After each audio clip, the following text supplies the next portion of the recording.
সবাই এক কাপ দিয়ে একবার খানা নেবে, আর এই ছেলেটা এক কাপ দিয়ে দুইবার খানা নিতে আসছে। তুমি এক কাপ দিয়ে দুইবার খানা নিতে আসছো কেন? ছেলেটা বলে যে আমি এক কাপ দিয়ে দুইবার খানা নিতে আসছি, এর কারণ আছে। কি কারণ? বলে আমি আমার অধিকারে কারণে দুইবার খানা নিতে আসছি। একবার তো আমি মিশরের নাগরিক হিসাবে আপনার কাছে খাদ্য ভাই কাট করে দিয়েছেন এই কারণে, আর দুই নাম্বার কারণ হলো আপনি যখন বিপদে পড়ছিলেন, জুলাইখা যখন আপনার পেছে ফেলে দিয়েছিল, তখন আমি সেই ছেলে, ছোট্ট তোদের বাচ্চা, আজকে যুবক হয়ে গেছি, আমি সেই ছেলে যে আপনার পবিত্রতার ঘোষণা সবার সামনে দিয়েছিলাম। সুবহানাল্লাহ। ইসমাঈল আলাইহিস সালাম বলেন, ও আমার কোতোয়াল বাহিনী, ও আমার চেয়ারম্যান মেম্বার যারা সমাধিনে, এই ছেলেটা এই কাঠ দিয়ে শুধু একবার দুইবার নয়, যতবার ও আমার দরবারে খাবারের জন্য আসবে ততবার আমার পক্ষ থেকে তাকে খাবার দিয়ে দিবা। সুবহানাল্লাহ। তাহলে যে ছেলেটার জীবনে একবার হযরত ইউসুফ আলাইহিস সালামকে পবিত্র বলার কারণে তার আর কাঠ দেখানোর দরকার হয় না, এক কাঠ দিয়ে একবার খাদ্য নেয় না, অসংখ্য অগণিতবার সে খাদ্য নেওয়ার জন্য সে প্রস্তুত হয়ে যায়। তার জন্য এই নিয়ম করে দেওয়া হয়, ওর জন্য নিয়ম আর নিয়ম নয়, ওকে অনিয়ম ভাবে খাদ্য দিতে থাকবা, ও যতবার আসবে ততবার ওর ঝুলি ভরে দিবা। বন্ধুরা আমার, ইউসুফ আলাইহিস সালাম একজন মানুষ, তার খাদ্য বান্ধার একটা নির্দিষ্ট একটা সীমাবদ্ধতার মধ্যে আছে, তবুও তাকে একবার পবিত্র বলার কারণে যদি বারবার তার কাছ থেকে খাদ্য নেওয়া যায়। কোন একজন বান্দা যদি 5 ওয়াক্ত নামাজ পড়ে, আর এই 5 ওয়াক্ত নামাজ ফরজ আর সুন্নাত মিলিয়ে যদি সে 300 বার প্রতিদিন আল্লাহ রাব্বুল আলামিনের সুবহান রাব্বিয়াল আযীমের আলা বলে, আল্লাহ রাব্বুল আলামিনের পবিত্রতা যে 300 বার আল্লাহ রাব্বুল আলামিনের পবিত্রতা ঘোষণা করে, আল্লাহ রাব্বুল আলামিন কি পরিমাণে তার গুনাহ maaf করে দিয়ে তাকে পবিত্র করে আল্লাহর তৈরি জান্নাতে প্রবেশ করাবে। সুবহানাল্লাহ। কারণ ইউসুফ আলাইহিস সালামের একটা পরিধি আছে, আল্লাহর কোন পরিধি আছে নাকি? কারণ ইউসুফ আলাইহিস সালাম একটা সীমাবদ্ধতার মধ্যে আছেন, একটা বাজেটের মধ্যে আছে। কারণ প্রধানমন্ত্রী যে বাদশা মিশরে, তার কাছে একটা জবাবদিহিতা আছে, কিন্তু আল্লাহ তাআলা আমাকে আপনাকে যদি maaf করে দেয়, আল্লাহ তাআলার কি কারো কাছে জবাবদিহি আছে নাকি? এইজন্য নামাজ পড়তে হবে। কারণ নামাজ আদায় করলে আপনি একটা ছোট্ট একটা সুন্নতের কথা শুরু করলাম, ফরজ আর ওয়াজিবের কথা বলি না, আমি শুধুমাত্র সুন্নত যেটা সুবহান রাব্বিল আযীম আলা পড়া, তা আবার সর্বনিম্নটা গণনা করেছি। এতে করে এই এতবার সুবহান রাব্বিল আযীম আর সুবহান আল্লাহ পবিত্র বলার কারণে যদি আল্লাহ তাআলা বান্দাদেরকে পবিত্র করে দেয়, আমরা যদি আরো বেশি বেশি নামাজ আদায় করি, সুন্নাত নফল আওয়াবিন চাষ এবং তাহাজ্জুদের নামাজ আদায় করে, আর প্রতিদিন তাসবিহ তাহলিলের মাধ্যমে যদি প্রতিদিন সকাল বিকাল আমরা সুবহানাল্লাহ এরকম তাসবিহ বলতে পারি, আল্লাহ রাব্বুল আলামিন আমাদেরকে পবিত্র করে তার জান্নাতে প্রবেশ করাবে। সুবহানাল্লাহ। কারণ আল্লাহ চাই পবিত্র, আল্লাহ চাই বান্দা পবিত্র হয়ে যাক, গুনাহ কালেমা নিয়ে আমার কাছে না আসুক। এই জন্যই 5 ওয়াক্ত নামাজ দিয়েছেন। 5 ওয়াক্ত নামাজে শেষে যেন আল্লাহ রাব্বুল আলামিনকে পবিত্র করেন, তাহলে বিপরীতে আল্লাহ ওই বান্দাকে পবিত্র করে দিবেন। मेरा प्यारा नबी, कितना प्यारा नबी, सारी दुनिया का है वो दुलारा नबी। أما بعد فأعوذ بالله من الشيطان الرجيم. بسم الله الرحمن الرحيم. اتل ما أوحي إليك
ঈদ ভালো কাটছে তো আপনাদের সবার?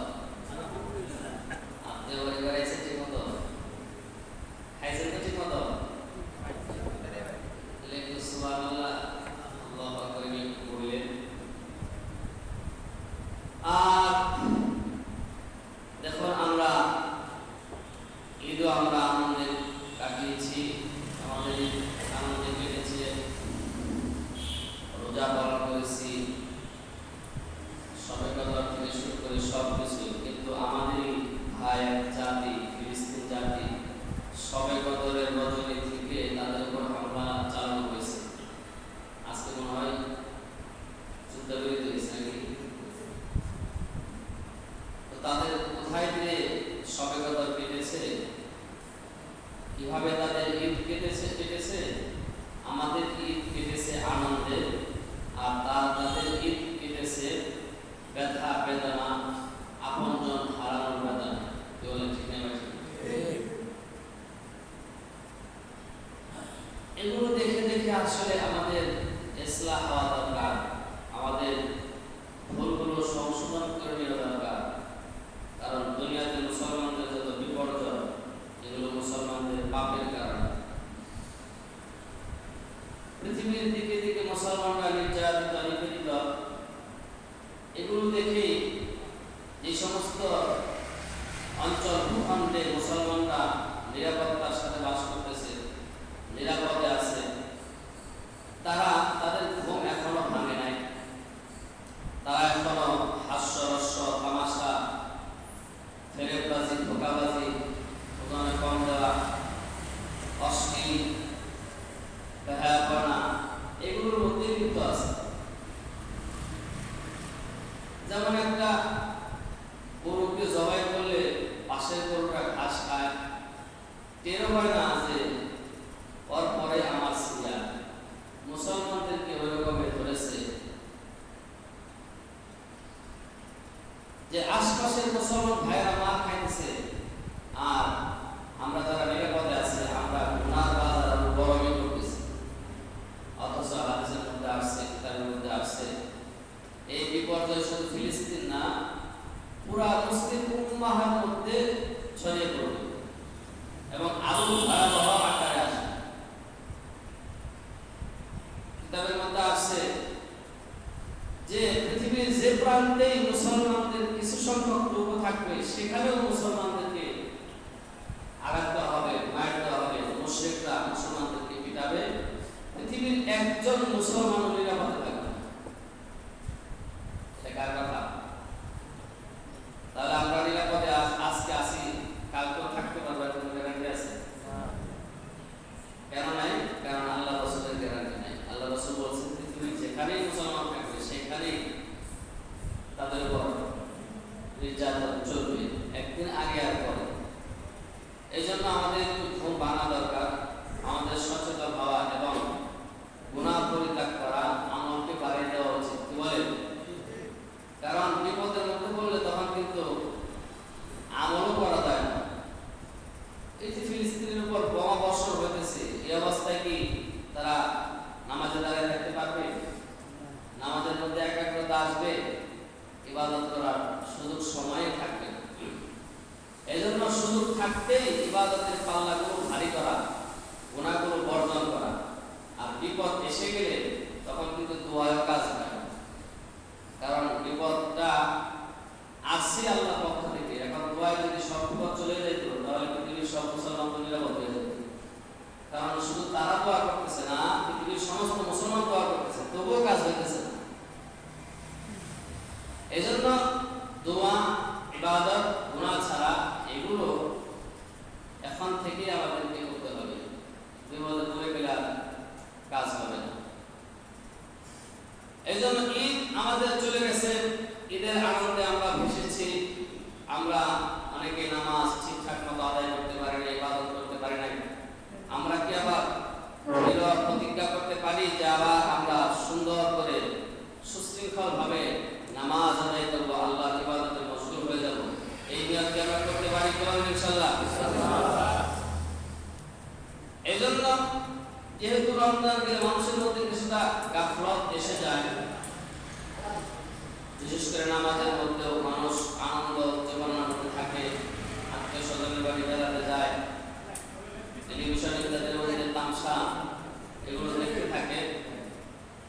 এজন্য মানুষ কিছুটা গাফেল হয়ে যায়। তো আমরা যতটা গাফেল হয়েছি, ইনশাআল্লাহ আবার নতুন উদ্যোগে, নতুন উদ্যমে, নতুন প্রত্যয়ে আমরা আবার নতুন করে ইবাদত সুন্দর করে শুরু করবো ইনশাআল্লাহ বলেন। এজন্য আমি নামাজের ছোট্ট একটা নামাজের অংশের ব্যাপার নিয়ে আজকে আলোচনা করব। এই নামাজের ব্যাপারে আল্লাহ রাব্বুল আলামিন কোরআনের মধ্যে অসংখ্য আয়াতের মধ্যে নামাজের নির্দেশ দিয়েছেন আল্লাহ তাআলা। যেমন 21 পারার প্রথমে আল্লাহ রাব্বুল আলামিন বলেছেন, রুদ্দু মা উমিয়া ইলাইকা মিনাল কিতাবি ওয়া আকিমিস সালাহ ইন্নাস সালাতা তানহা আনিল ফাহশাই ওয়াল মুনকার ওয়া লাযিকরুল্লাহি আকবার ওয়াল্লাহু ইয়া'লামু মা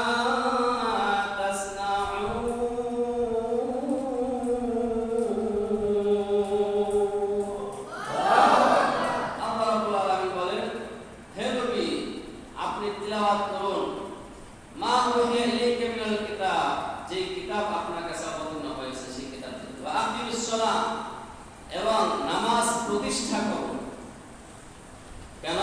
ইন্নাস সালাতা তানহা আনিল ফাহশাই ওয়াল মুনকার, নামাজ মানুষদেরকে অশ্লীল এবং পাপ কর্ম থেকে ফিরিয়ে রাখে, বিতাড়িত রাখে। ওয়ালা যিকরুল্লাহি আকবার, আল্লাহর আলোচনা, আল্লাহর জিকিরই সর্বশ্রেষ্ঠ। আমার কথা কি আপনারা বুঝতেছেন? কি দুনিয়াতে যত বিষয়ে আলোচনা হয়, যত বিষয় স্মরণ করা হয়, সবচাইতে শ্রেষ্ঠ আলোচনা, শ্রেষ্ঠ স্মরণ কোনটা? আল্লাহর আলোচনা, আল্লাহর স্মরণ। এটা কার কথা? আমার কথা। আল্লাহ বলতেছেন ওয়ালা যিকরুল্লাহি আকবার, আল্লাহর আলোচনা, আল্লাহর স্মরণটাই হলো সবচাইতে বড়। ওয়াল্লাহু ইয়া'লামু মা তাসনাউন, আল্লাহ বলেন যে আল্লাহ নিশ্চয় অবগত আছে তোমরা যা কিছু করো, সব কিছুর ব্যাপারে আল্লাহ রাব্বুল আলামিন অবগত। দেখো সময় খুব সংক্ষেপ, এইজন্য আমি আপনাদের কাছে একটা কথা বলি। নামাজের কোনো ফরজ ওয়াজিব বিষয়ও না, একটা সুন্নাত। আমরা নামাজের মধ্যে সুবহান রাব্বিয়াল আলা, কেন আমরা নামাজ পড়ব? আমাদের নামাজ পড়া দরকার কেন? কারণ আল্লাহ তাআলা বলেছেন ইন্নাল হাসানাত ইউযহিবুনাস সাইয়্যাত, মানুষের নেক কাজ তার বদ কাজকে মিটিয়ে দেয়। সুবহানাল্লাহ। এবং এই আয়াতটা নামাজের ব্যাপারে নাযিল হয়েছে, মানে যে ব্যক্তি নামাজ পড়লো আল্লাহ তাআলা তার গুনাহসমূহ maaf করে দিবেন। সুবহানাল্লাহ। হাদিসের মধ্যে আছে যে ব্যক্তি ফজরের নামাজ জামাতের সাথে পড়ে যোহরের নামাজটা পড়লো, ফজর থেকে যোহর পর্যন্ত যত পাপ হয়েছে আল্লাহ তাআলা তাকে maaf করে দিবেন। সুবহানাল্লাহ। যোহরের নামাজ থেকে আসর যে জামাতের সাথে পড়লো, আসর পর্যন্ত যত গুনাহ হয়েছে এই নামাজের উসিলে আল্লাহ তাআলা maaf করে দিবেন। এইভাবে এশা পর্যন্ত, এশা থেকে ফজর পর্যন্ত, তাহলে যত মানুষের সগীরা গুনাহ হয়ে যাবে আল্লাহ রাব্বুল আলামিন এই নামাজের উসিলে maaf করতে থাকবেন। বলেন না সুবহানাল্লাহ। কিন্তু এই maaf গুলো কি কারণে আল্লাহ তাআলা করেন? গুনাহ মানে হলো অপবিত্র, কেউ গুনাহ করলো মানে হলো সে অপবিত্র হয়ে গেল। কিন্তু নামাজি ব্যক্তিকে আল্লাহ রাব্বুল আলামিন কেন পবিত্র করেন? এর ছোট্ট একটা নামাজের একটা অংশ আমি আপনাদেরকে কারণ বর্ণনা করতেছি, বড় বিষয় বাদ রাখতেছি, তাও সংক্ষেপে কথাগুলো বলবো।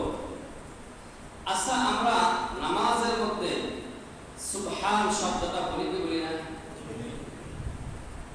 সুবহান রাব্বিয়াল আযীম, সুবহান রাব্বিয়াল আ'লা বলি কি বলি না? এরপর আমরা সানা বলি সুবহানাকাল্লাহুম্মা। কেন আল্লাহ তাআলা আমাদের গুনাহগুলো maaf করে দেন? আর কেন আমাদেরকে আল্লাহ রাব্বুল আলামিন পবিত্র করেন?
সহ আরো 3 রাকাত, কয় রাকাত হলো? 20 রাকাত। এরপরে 5 ওয়াক্তের মধ্যে আসরের তো কোনো সুন্নত মুআক্কাদা নাই, ফজর থেকে ইশা পর্যন্ত আছে 12 রাকাত, কয় রাকাত? যেগুলো না হলে গুনাহ হবে। তাহলে এদিকে ফরজ হলো 20 রাকাত আর সুন্নাত 12 রাকাত, কয় রাকাত হলো? আপনারা জোরে বলেন 32 রাকাত নামাজ। আপনি চিন্তা করেন এই 32 রাকাত নামাজে আমরা আমাদের রুকু কয়টা?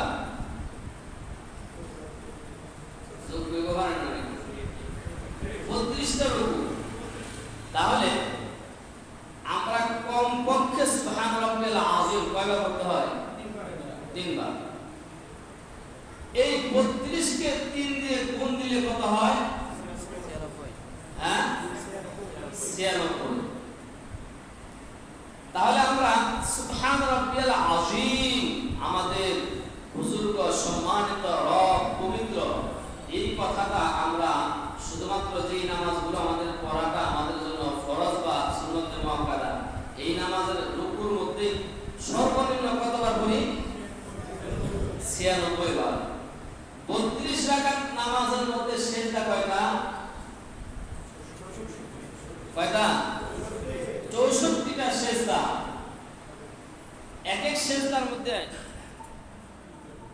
এই কারেন্ট চলে গেছে নাকি? জানাটা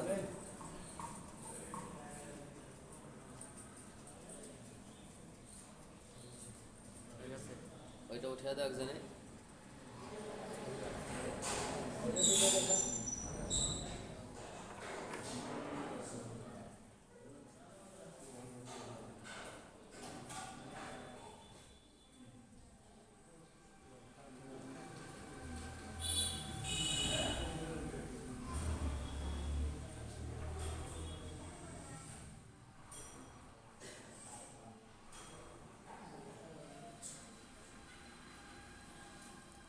রেজিস্টার হয় না?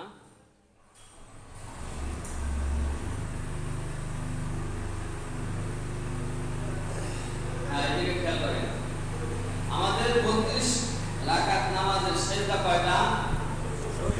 64টা। আমরা সর্বনিম্নটাই বলি, কমপক্ষে তো আমরা 3 বার বলি, আমরা তো অবশ্যই বেশি বলি। কি বলেন?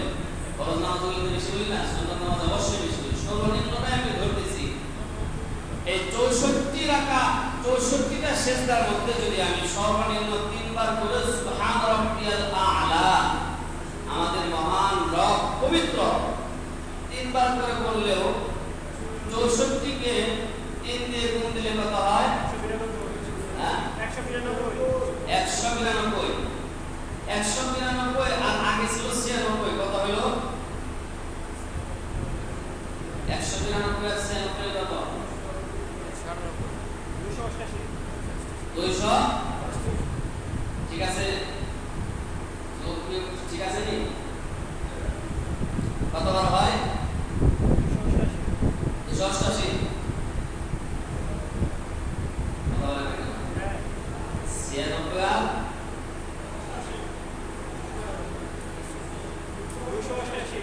288। এবার 5 ওয়াক্ত নামাজ আর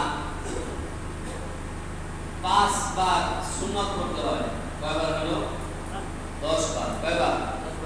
আমরা সানা পড়ি, 5 ওয়াক্ত নামাজে সানা পড়ি কি করি না? সানা পড়তে হয় কি? সুবহানাকা আল্লাহুম্মা, সুবহানাকা আল্লাহুম্মা, আমাদের মহান, আমাদের রব কি পবিত্র। এখানেও 10 বার আমরা শুধুমাত্র সুন্নতে মুআক্কাদা বলি আর ফরজগুলো বলি, তারপর 10 বার সানা বলি। আর অনেকে তাহাজ্জুদ করে, নফল করে, মাওলিদ করে, জাস্ট করে, এরপরে আসরের 4 রাকাত সুন্নত করে, ইশার আগে 4 রাকাত সুন্নত করে, আছে না নাই? এগুলো বাদ দিলেও আমাদের, তাহলে আমরা এই 5 ওয়াক্ত নামাজের ফরজ আর সুন্নতে সর্বনিম্ন পড়লেও আমাদের প্রতিদিন 300 বার বলা হচ্ছে সুবহানাল্লাহ, সুবহান। আমরা যে শব্দই বলি সুবহান রাব্বিল আ'লা বলি আর সুবহান রাব্বিল আযীম বলি, কার পবিত্রতা ঘোষণা করতেছি?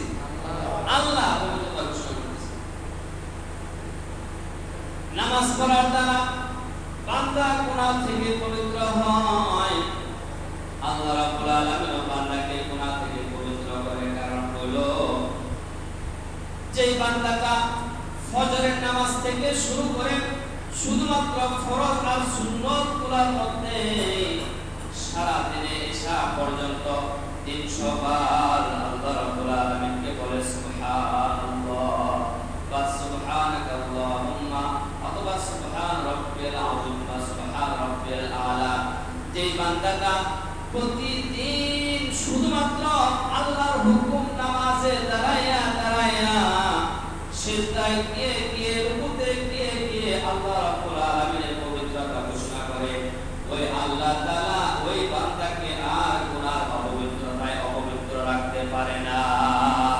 সুবহানাল্লাহ।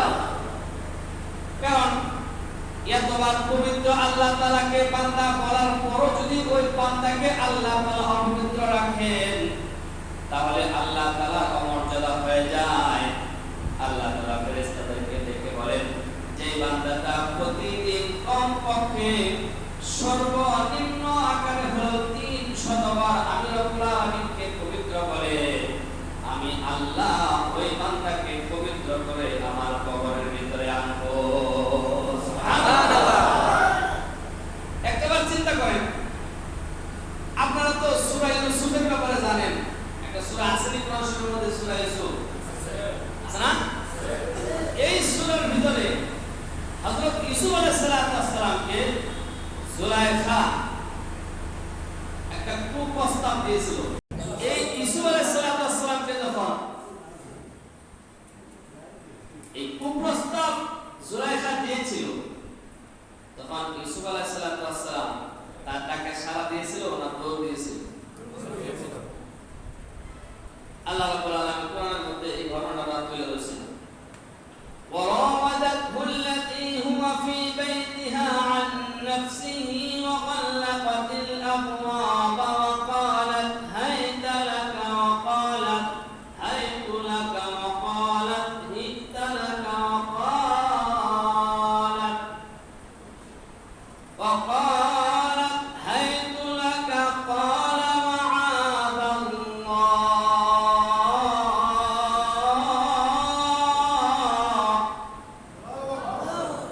إنه ربي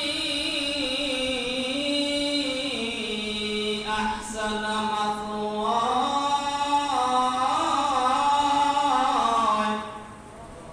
إنه لا يفلح الظالمون।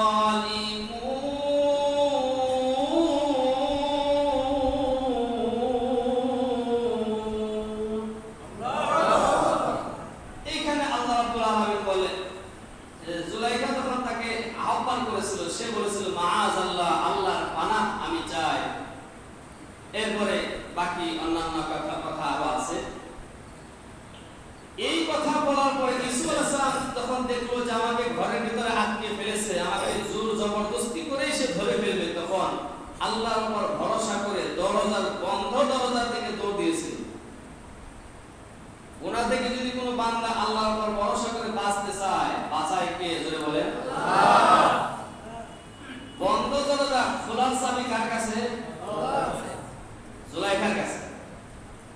আটকে দিয়েছিল জুলাইখা, কিন্তু যখন বাঁচার জন্য দরজা থেকে দৌড় দিয়েছেন, দরজাগুলো টাস টাস টাস টাস করে খুলে গেছে। কে খুলে দিয়েছে? আল্লাহ। কিন্তু যখনই দৌড় লাগাইছে, জুলাইখা পিছন দিয়ে তাকে ধরার জন্য পিছনে দৌড় লাগাইছে। ধরতে পারে আবার পারে না, ধরে পিছন দিয়ে আবার ছুটে যায়। এই ধরা আর সারা টানা শেষকার মধ্যে জামা ছিঁড়ে গেছে। ইউসুফ আলাইহিস সালামের জামা ছিঁড়ে গেছে। এখন ইউসুফ আলাইহিস সালামের জামাতে ছিঁড়ে গেল, দরজা যখন সর্বশ্রেষ্ঠের মধ্যে আসে, দৌড় দিয়ে যখন বের হয়েছে দুজন, সামনে দেখে আজিজ এসেছে জুলাইখা সামনে। দেখে তো হতভম্ব, কি কর্তব্য বিমুখ হয়ে গেছে। এখন বাঁচতে হবে তো, বাঁচার জন্য মহিলাদের কৌশল ইন্না কায়দাকুন্না আযীম, মহিলাদের চক্রান্ত আর কৌশল সবচেয়ে বড় চক্রান্ত আর কৌশল। এটা কার কোন জায়গায় আছে? কোরআনের মধ্যে আছে। সাথে সাথে জুলাইখা বলল, দেখছেন কাকে দুধ কলা দিয়ে এতদিন পুষেছে, যাকে এতদিন লালন পালন করলাম, আপনি টাকা পয়সা দিয়ে লালন পালন করেছেন, আমিও মায়ের আদর দিয়ে বড় করছি, সে আজকে আপনার স্ত্রীর ইজ্জতের মধ্যে হামলা করছে। নাউজুবিল্লাহ। ডাক দিল কে? জুলাইখা। কুপ্রস্তাব দিল কে? জুলাইখা। এখন দোষ দিতেছে কে? জুলাইখা। দেখছেন শয়তানি কাজ করে। এখন তো আজিজ মিসির খেপে গেছে, এত বড় কথা, আমি হলাম খাদ্যমন্ত্রী, আমার স্ত্রীর সাথে বসতি বিচার করা হবে। এখন ইসু আলাইহিস সালাম বলতেছে যে আমি দোষী না, জুলাইখা দোষী। প্রমাণ করবে কিভাবে? ওই জুলাইখার বংশেরই একজন ছোট্ট বাচ্চা, দুধের শিশু, সে তার দিকে ইসু আলাইহিস সালাম বললেন যে এই ছোট্ট শিশুটা আমি যে পবিত্র, জুলাইখা যেন আবার এটা সাক্ষী দেবে এই ছোট্ট বাচ্চাটা। সবাই তো হেসে দিচ্ছে যে বাচ্চার কথা শিখে নাই, কথা বলতে পারে নাই, হ্যাঁ 2 মাস শিশু কি কথা বলবে নাকি? কিন্তু আল্লাহ রাব্বুল আলামিন নবীর পবিত্রতা বর্ণনার জন্য এই ছোট্ট শিশু বাচ্চার জবান খুলে দিলেন, সে ফটফট করে কথা বলা আরম্ভ করবে। সুবহানাল্লাহ। কিন্তু কথা বলে যদি বলে যে ঈসা আলাইহিস সালাম নিষ্পাপ, আপনার স্ত্রী পাপী, তাহলে বলবে যে ইউসুফের যে সুন্দর চেহারা, ওর জাদুও এরকম সুন্দর। বলতে পারে কি পারে না? জাদুকর বলবে, কারণ একটু আগে শয়তানি করছে তো। এই শিশু বাচ্চা বলার পরে জাদুকর বলবে না, এত কোনো গ্যারান্টি নাই। এই জন্য ওই ছোট্ট শিশুটা ডাইরেক্ট বলে নাই যে জুলাইখা দোষী। আজিজ মিসিরকে বলছে যে আপনি দেখেন যে ঈসা আলাইহিস সালামের জামা সামনের দিক দিয়ে ছিঁড়েছে না পিছনের দিক দিয়ে ছিঁড়েছে। যদি সামনের দিক দিয়ে ছিঁড়ে তাহলে ইউসুফের দোষ, কারণ সেই তাকে ধরতে গেছে, জুলাইখা নিজেকে বাঁচাইতে যায়, তাকে ফিরাইতে যায়, তার জামা কাপড় ছিঁড়েছে। আর যদি ইউসুফের পিছনের দিক থেকে কাপড় ছেঁড়া থাকে, বোঝা যাবে যে ইউসুফ বাঁচার জন্য দৌড় দিছে, পিছন থেকে টাইনা দিছে। মানে যৌক্তিক একটা উত্তর দিয়ে দিলেন, বললেন না ইউসুফ পাক, জুলাইখা না পাক। আসেনি কোরআনের মধ্যে?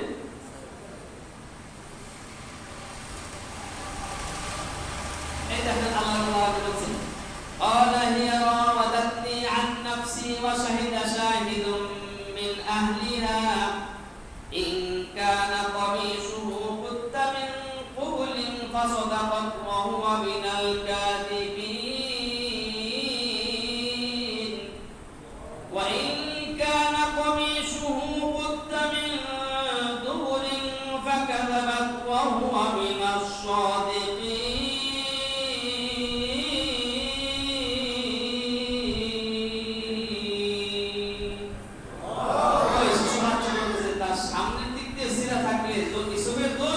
পিছনের দিক দিয়ে সিরা থাকলে জুলাইখার দোষ। এখন দেখলো যে ঈসা আলাইহিস সালামের পিছনের দিক দিয়ে জামা ছিঁড়া, তাহলে প্রমাণ হয়ে গেল যে জুলাইখা পিছন থেকে টাইনা ধরছে। সুবহানাল্লাহ। এরপরে জুলাইখার স্বামী আজিজ মিসরি বলে, ইউসুফ আরিদ আন হাযা, ইউসুফ তুই বাদ কর, বন্ধ কর, মানে এত ধরা হয়ে গেছে। এই কথা বলা আমার উদ্দেশ্য না। এরপরে যখন মিশরের দুর্ভিক্ষ দেখা দিল, ঈসা আলাইহিস সালাম কিন্তু খাদ্যমন্ত্রী দিয়েছে, কারণ ঘটনা অনেক লম্বা। তিনি একটা স্বপ্নে দেখেছিলেন, স্বপ্নের ব্যাখ্যা ছিল যে মিশরে খাদ্যের অভাব দেখা দেবে, যে এটাকে কিভাবে এই খাদ্যের অভাব থেকে, দুর্ভিক্ষ থেকে জাতিকে বাঁচানো যায়। তখন ঈসা আলাইহিস সালামের কাছে মশওয়ারা চেয়েছিল বাদশা, বলছিল আমাকে খাদ্যমন্ত্রীর দায়িত্ব দিলে আমি একটা সিস্টেম করতে পারি। তখন ওনাকে খাদ্যমন্ত্রীর দায়িত্ব দিয়েছিল। তখন তো অভাব অনটন দেখা দিয়েছে, এই জন্য খাদ্য নেওয়ার জন্য সবাই আসতো এবং কাজ করে দিত। এখন যেমন বিধবা ভাতা আছে, বয়স্ক ভাতা আছে না নাই, ওই সময় মিশরের প্রত্যেকটা নাগরিককে কাজ সৃষ্টি করে দিয়েছে, তাতে করে 2 নম্বরে করে 2 বার খাদ্য নিতে না পারে, সবাই যেন পায়। সবাইকে কাজ দেওয়া হয়েছে, সবাই এসে এসে একবার করে খানা নিয়ে যায়। কিন্তু একটা ছেলে সে এক কাজ দিয়ে কয়েকবার খানা নিতে আসে, 2 বার আসে। এরপরে তো পুলিশ বাহিনী তাকে ধরে ফেলেছে। এই বেটা, আইলামে যাওয়া হওয়া না 2 নম্বরে, এক কাজ দিয়ে 2 বার খানা খাও। বলছে হয় এক কাজ দিয়ে আমি 2 বারই খানাবো না। সে এরকম বাকবিতণ্ডা শুরু করে দিয়েছে তাদের সাথে। তাকে ধরে ঈসা আলাইহিস সালাম খাদ্যমন্ত্রীর কাছে নিয়ে আসছে যে মন্ত্রী সাহেব, আপনি তো কাজ করে দিয়েছেন সবাই এক কাপ দিয়ে একবার খানা নেবে, আর এই ছেলেটা এক কাপ দিয়ে 2 বার খানা নিতে আসছে। ঈসা আলাইহিস সালাম বলে, তুমি এক কাপ দিয়ে 2 বার খানা নিতে আসছো কেন? ছেলেটা বলে যে আমি এক কাপ দিয়ে 2 বার খানা নিতে আসছি, এর কারণ আছে। কি কারণ? বলে আমি আমার অধিকারের কারণে 2 বার খানা নিতে আসছি। একবার তো আমি মিশরের নাগরিক হিসেবে আপনার কাছে খাদ্য ভাই কাজ করে দিয়েছেন এই কারণে, আর 2 নাম্বার কারণ হলো আপনি যখন বিপদে পড়ছিলেন, জুলাইখা যখন আপনাকে পেছে ফেলে দিয়েছিল, তখন আমি সেই ছেলে, ছোট্ট তোদের বাচ্চা, আজকে যুবক হয়ে গেছি, আমি সেই ছেলে যে আপনার পবিত্রতার ঘোষণা সবার সামনে দিয়েছিলাম। সুবহানাল্লাহ। ইসমাঈল আলাইহিস সালাম বলেন, ও আমার কোতোয়াল বাহিনী, ও আমার চেয়ারম্যান মেম্বার যারা সমাধিনে, এই ছেলেটা এই কাঠ দিয়ে শুধু একবার 2 বার নয়, যতবার ও আমার দরবারে খাবারের জন্য আসবে ততবার আমার পক্ষ থেকে তাকে খাবার দিয়ে দিবা। সুবহানাল্লাহ। তাহলে যে ছেলেটা জীবনে একবার হযরত ইউসুফ আলাইহিস সালামকে পবিত্র বলার কারণে তার আর কাঠ দেখানোর দরকার হয় না, এক কাঠ দিয়ে একবার খাদ্য নেয় না, অসংখ্য অগণিতবার সে খাদ্য নেওয়ার জন্য সে প্রস্তুত হয়ে যায়। তার জন্য এই নিয়ম করে দেওয়া হয়, ওর জন্য নিয়ম আর নিয়ম নয়, ওকে অনিয়ম ভাবে খাদ্য দিতে থাকবা। ও যতবার আসবে ততবার ওর ঝুলি ভরে দিবা। বন্ধুরা আমার, ঈসা আলাইহিস সালাম একজন মানুষ, তার খাদ্য পান্তার একটা নির্দিষ্ট একটা সীমাবদ্ধতার মধ্যে আছে, তবুও তাকে একবার পবিত্র বলার কারণে যদি বারবার তার কাছ থেকে খাদ্য নেওয়া যায়, কোন একজন বান্দা যদি 5 ওয়াক্ত নামাজ পড়ে, আর এই 5 ওয়াক্ত নামাজ ফরজ আর সুন্নাত মিলিয়ে যদি সে 300 বার প্রতিদিন আল্লাহ রাব্বুল আলামিনের সুবহান রাব্বিয়াল আযীমের আলা বলে, আল্লাহ রাব্বুল আলামিনের পবিত্রতা যে 300 বার আল্লাহ রাব্বুল আলামিনের পবিত্রতা ঘোষণা করে, আল্লাহ রাব্বুল আলামিন কি পরিমাণে তার গুনাহ maaf করে দিয়ে তাকে পবিত্র করে আল্লাহর তৈরি জান্নাতে প্রবেশ করাবে। সুবহানাল্লাহ। কারণ ইউসুফ আলাইহিস সালামের একটা পরিধি আছে, আল্লাহর কোন পরিধি আছে নাকি? কারণ ইউসুফ আলাইহিস সালাম একটা সীমাবদ্ধতার মধ্যে আছে, একটা বাজেটের মধ্যে আছে। কারণ প্রধানমন্ত্রী যে বাদশা মিশরে, তার কাছে একটা জবাবদিহিতা আছে, কিন্তু আল্লাহ তাআলা আমাকে আপনাকে যদি maaf করে দেয়, আল্লাহ তাআলার কি কারো কাছে জবাবদিহি আছে নাকি? এই জন্য নামাজ পড়তে হবে। কারণ নামাজ আদায় করলে আপনি একটা ছোট্ট একটা সুন্নতের কথা শুরু করলাম, ফরজ আর ওয়াজিবের কথা বলি না। আমি শুধুমাত্র সুন্নত যেটা সুবহান রাব্বিল আযীম আলা পড়া, তা আবার সর্বনিম্নটা গণনা করেছি। এতে করে এই এতবার সুবহান রাব্বিল আযীম আর সুবহান আল্লাহ পবিত্র বলার কারণে যদি আল্লাহ তাআলা বান্দাদেরকে পবিত্র করে দেয়, আমরা যদি আরো বেশি বেশি নামাজ আদায় করি, সুন্নাত নফল, আওয়াবিন চাষ এবং তাহাজ্জুদের নামাজ আদায় করে, আর প্রতিদিন তাসবিহ তাহলিলের মাধ্যমে যদি প্রতিদিন সকাল বিকাল আমরা সুবহানাল্লাহ এরকম তাসবিহ বলতে পারি, আল্লাহ রাব্বুল আলামিন আমাদেরকে পবিত্র করে তার জান্নাতে প্রবেশ করাবে। সুবহানাল্লাহ। কারণ আল্লাহ চাই পবিত্র, আল্লাহ চাই বান্দা পবিত্র হয়ে যাক, গুনাহ কালেমা নিয়ে আমার কাছে না আসুক। এই জন্যই 5 ওয়াক্ত নামাজ দিয়েছেন। 5 ওয়াক্ত নামাজে শেষে যেন আল্লাহ রাব্বুল আলামিনকে পবিত্র বলেন, তাহলে বিপরীতে আল্লাহ ওই বান্দাকে পবিত্র করে দিবেন। যেমন ধরেন নামাজ কয় ওয়াক্ত? 5 ওয়াক্ত। আমাদের শরীরের মূল, আমাদের বেঁচে থাকার অবলম্বন, মূল আমাদের ধাপ 5টা। কয়টা? আমাদের উপরের ধাপ চামড়া, উপরে থাকবে, এরপরে কি? গোশত, এরপরে হাড়ি, এরপরে হাতির ভিতরে মগজ, এরপরে আছে পুরো শরীরের রগের ভিতরে রক্ত। এই 5টাই তো মৌলিক। এই একটা ছাড়া মানুষ বাঁচবে? পুরো শরীরের চামড়া নাই, মানুষ বাঁচবে? এক টুকরা গোশত নাই, মানুষ বাঁচবে? হাড়ি নাই, মানুষ থাকবে? রক্ত ছাড়া হাতির ভিতরে যে মগজ আছে, মগজগুলো যদি পেট থেকে পুরো শরীরের হাতি থেকে সরিয়ে নেওয়া হয়, মানুষ বাঁচবে?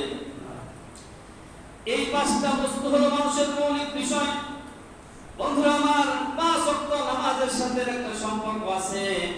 দুজকের আগুনে যখন মানুষকে জাহান্নামের আগুনে যখন জ্বালানো হবে, জাহান্নামের আগুন চামড়া করে, মাংস করে, হাড্ডি বের করে, রক্ত করে, হাড্ডির ভিতরের মগজের মধ্যে আগুন ধরে যাবে।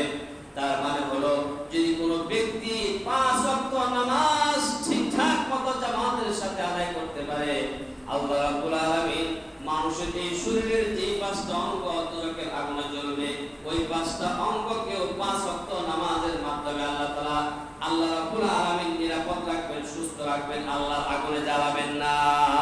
সুবহানাল্লাহ। এজন্য 5 ওয়াক্ত নামাজ আমাদের জামাতের সাথে পড়তে হবে। রাজি আছেন? ইনশাআল্লাহ। রাজি আছেন নি সবাই? ইনশাআল্লাহ। এজন্য নামাজ আদায় করতে হবে। কারণ আমি যদি নামাজ না পড়ি, জাহান্নামের আগুনে জ্বলতে হবে। আর এই দেহের মধ্যে যেমন 5টা ভাগ আছে, আমাদের ধাপও 5টা। আমাদের প্রথম ধাপ, দুনিয়াতে তো আছে আমরা নামাজ পড়া অথবা না পড়ার লেগে, কেউ পড়া কেউ পড়ে না, হিসাব নিকাশ আর মানুষের সবকিছু শেষ তো দুনিয়াতে। এরপর থেকে তো শুরু হয় আযাব, না হয় শান্তি। কয়টা ধাপ পাড়ি দিতে হয়? 1 নাম্বার কবর। 1 নাম্বার কি?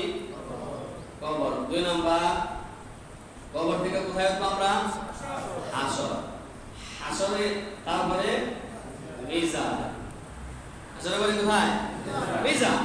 মিজানের পরে পুলসিরাত। পুলসিরাতের পরে হয় জান্নাত, না হয় জাহান্নাম। দুইটার একটা। দুইটা মিলে 6টা বলা যাবে না, দুইটার একটা। নাকি একজন মানুষ জাহান্নামে যাবে, জান্নাতে যাবে, এরকম হবে না, যে কোনো একটা। তাহলে কয়টা স্টেপ পার দিতে হবে? 5 ওয়াক্ত নামাজ। এই জন্য কেউ যদি নিয়মিত জামাতের সাথে 5 ওয়াক্ত নামাজ পড়ে, আল্লাহ রাব্বুল আলামিন বলেন, আল্লাহ রাসূল হাদিসের মধ্যে বলেন, কবরের ভিতরে প্রশ্নের উত্তর দেওয়ার ক্ষেত্রে তার কোনো ভয় থাকবে না। কবরের আযাব থেকে সে মুক্তি পেয়ে যাবে। তাহলে 5 ওয়াক্ত নামাজ আদায় করলে কবরে মুক্ত, কবরে যে নিরাপদ থাকবে, হাসরেও সে নিরাপদ। 5 ওয়াক্ত নামাজের মাধ্যমে হাসরেও সে নিরাপদে থাকবে। তারপরে হলো মিজান। 5 ওয়াক্ত নামাজে পড়বে, নামাজের মাধ্যমে যেহেতু ইন্নাল হাসানাতু ইউযহিবুনাস সাইয়্যাত, নেক কাজগুলো অসৎ কর্মকে দূরীভূত করে দিয়েছে, এই কারণে তার নেকের পাল্লা ভারী হয়ে যাবে। আর মিজানে যার নেকের পাল্লা ভারী হবে, পুলসিরাত সে বিজলির আকারে পার হয়ে যাবে। পুলসিরাত পার হয়ে যেই বান্দাটা শুধু যেতে পারবে, তার ঠিকানা জাহান্নাম হবে না, তার ঠিকানা জান্নাত হবে। সুবহানাল্লাহ। তাহলে 5 ওয়াক্ত নামাজ যে হেফাজত করবে, আল্লাহ রাব্বুল আলামিন এই 5টা ঘাটিতে আল্লাহ রাব্বুল আলামিন 5 ওয়াক্ত নামাজের মাধ্যমে তাকে রক্ষা এবং হেফাজত করবে। সুবহানাল্লাহ। এজন্য নামাজ পড়তে রাজি আছি সবাই আমরা? ইনশাআল্লাহ। এজন্য ঈদ চলে গেছে, আনন্দ উল্লাস আমরা অনেক করেছি। এখন থেকে আর ওগুলোর দিকে আমরা মনোনিবেশ করব না। আমরা নতুন করে, নতুন উদ্যমে আমরা আবার নামাজি হয়ে যাব, মসজিদগামী হয়ে যাব, আল্লাহর দিকে হয়ে যাব, আল্লাহ হয়ে যাব। আল্লাহ রাব্বুল আলামিন আমাদেরকে বোঝা